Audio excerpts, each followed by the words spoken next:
खट्टा खाने वाली चुड़ैल। रात को अचानक राधिका मौसी को किचन से कुछ गिरने की आवाज आई। उन्होंने बाहर निकल के देखा तो किचन में उन्हें कोई सफेद साड़ी में दिखा। वो चीख पड़ी, हे भगवान, आलतू जलाल तू आई बला को टाल तू, आलतू जलाल तू आई बला को टाल तू। राधिका मौसी को चीखते सुनकर श्रवण बाहर आता है भागते हुए। अरे माँ, क्या हुआ? क्या देख लिया? दादी माँ आ गई क्या सपने में? अरे बेटा, रसोड़े में देख तो कौन है? श्रवण रसोड़े में झांक कर देखता है और उसे कोई नहीं दिखता अंदर। अब रसोड़े में तो कोई नहीं है माँ। कोई सफेद साड़ी में नहीं है क्या? नहीं माँ, कोई भी नहीं है। चिल्लम चिल्ली की आवाज सुनकर काजल भी वहां आ जाती है। अब क्या हो गया माँ जी? अरे बेटा, रसोड़े में एक चुड़ैल थी सफेद साड़ी में। अरे क्या कर रही थी वो अंदर? अरे बताया नहीं, कल आएगी ना तो पूछ लूंगी। चुड़ैल जी, आपका क्या प्लान है? माँ जी, रात बहुत हो गई है, आपने कोई बुरा सपना देखा होगा, चलिए सो जाइए। राधिका मौसी सोने तो चली जाती है, पर उनको रात भर नींद ही नहीं आती। वो कुछ भी उलझुल बातें सोचने लगती है। कहीं चुड़ैल की वजह से तो घर में टेंशन नहीं हो रहा, कहीं उसी की वजह से तो वो दादी नहीं बन पा रही। सुबह जब राधिका मौसी रसोड़े में छानबीन करती है तो पाती है कि नींबू का अचार गायब है। चुड़ैल नींबू का अचार ले गई? मुझे तो ठीक नहीं लग रहा कुछ। चुड़ैल को भी पता है कि जिंदगी का असली मजा तो खट्टे में ही है। राधिका मौसी झट से श्रवण को फोन कर देती है। बेटा, मुझे समस्या समझ में आ गई है, हमें एक तांत्रिक की जरूरत है। अरे क्या बोल रही हो माँ, तांत्रिक की क्या जरूरत है? आप पूजा पाठ तो कर ही रही हो ना। आलतू जलालतू मंत्र सारे फालतू जैसे कुछ मंत्र पढ़ो, चली जाएगी अपने आप चुड़ैल। अरे नहीं बेटा, कभी चुड़ैल को कम नहीं समझते। अरे तुझे पता भी नहीं चलेगा कि कभी वो छल करके काजल की जगह घर की बहू खुद बन जाएगी। क्या माँ, कुछ भी बोल रही हो? कहाँ काजल और कहाँ चुड़ैल? वैसे एक बात बताओ, काजल को अगर गाने के लिए बोल देना तो चुड़ैल काजल की आवाज सुनकर घर तो क्या धरती लोग छोड़कर चली जाएगी। तुम ना पढ़े लिखे बच्चे हर चीज को मजाक समझते हो। तुम रहने दो, मैं खुद ही तांत्रिक को बुला लेती हूँ। अच्छा सुन, शाम को इमली लेके आना। क्या है कि चटनी खाए बहुत दिन हो गए है ना? नहीं माँ, इमली तांत्रिक से ही मंगवा लो ना, आटा वगैरह भी उसी से पिसवा लेना। देखो मुझे काम करना है। श्रवण रात को कई तरह की सब्जियों के साथ माँ के कहने पे चटनी के लिए इमली भी ले आया था, लेकिन राधिका मौसी के दिमाग में अलग ही फिल्म चल रही थी। उन्हें अब सिर्फ शक ही नहीं यकीन होने लगा था कि शायद चुड़ैल ने श्रवण पर अपना जाल बिछा दिया था, जिस वजह से श्रवण उनकी बात ही नहीं मान रहा था।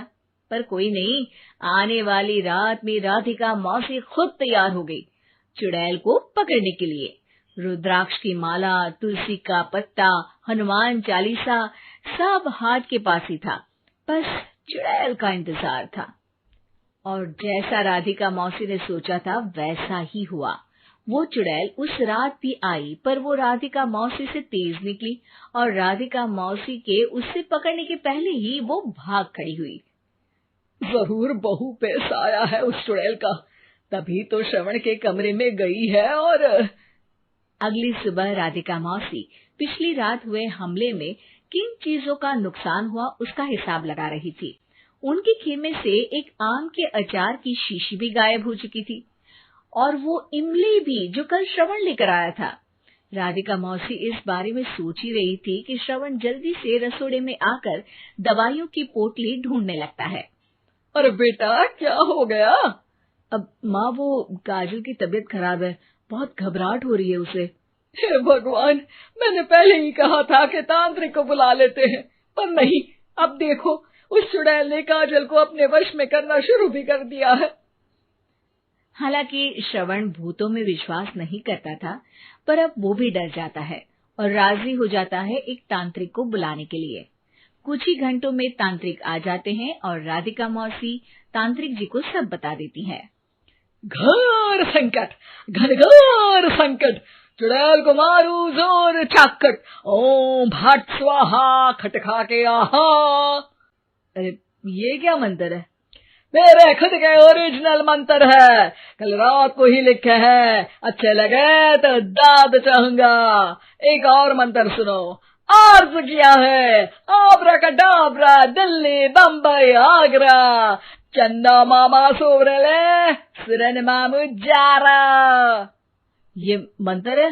अरे कोई 40 वालीसा पढ़ो ना। वक्त कम है, 40 नहीं पड़ेंगे, 20-25 में काम चलाना पड़ेगा। अलग निरंजन जाके लंदन, मुफ्त का मंजान घिस मेरे नंदन। अरे जल्दी करो तांत्रिक जी, जल्दी करो। तांत्रिक अपने उल झलूल मंत्र पढ़ने लगता है। श्रवण को तांत्रिक पे शक होता है। वो अपने एक डॉक्टर दोस्त को कॉल कर देता है ताकि कोई अनहोनी हो तो इमरजेंसी में चीजें मैनेज हो जाए।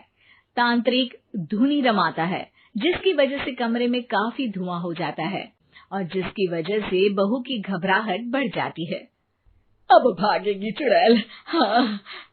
बहू खांसते हुए धुएं से बचने के लिए बाहर चली जाती है। अरे भाग रही है, भाग रही है। पीछे पीछे श्रवण भी जाता है। बहू एक सोफे पर बैठ जाती है। तभी डॉक्टर दोस्त आ जाते हैं और श्रवण को पानी लाने के लिए कहते हैं। थोड़े चेकअप के बाद डॉक्टर कहते हैं, मेरे हिसाब से जाप का काम पूरा हो गया है। क्या मतलब? अरे कुछ भी नहीं माँ, कोई चुड़ैल नहीं है, खुशखबरी है, अब दादी बनने वाली है। मगर वो सब अचार के डब्बे। श्रवण दोनों अचार के डब्बे अपनी माँ को दिखाता है, जो कि उनके बिस्तर के नीचे छुपे हुए थे। आपने सही बोला था माँ, वो चुड़ैल काजल ही थी जो खट्टा खा रही थी। हमें कल ही पता चला, पर हमने आपको ये तांत्रिक वाला काम करने दिया ताकि आपको भरोसा हो जाए कि भूत वगैरह कुछ होता ही नहीं। अच्छा अच्छा, ये तो बड़ी खुशी की बात है, पर बेटा मुझे एक झाड़ू तो ला दे। क्यों माँ? ये तांत्रिक का भूत उतारती हूँ मैं। अब तांत्रिक राधा मौसी के डर से घर से भाग निकलता है और राधा मौसी उसके पीछे भागती है। अरे संकट ये घनघोर है, तांत्रिक मुआ चोर है।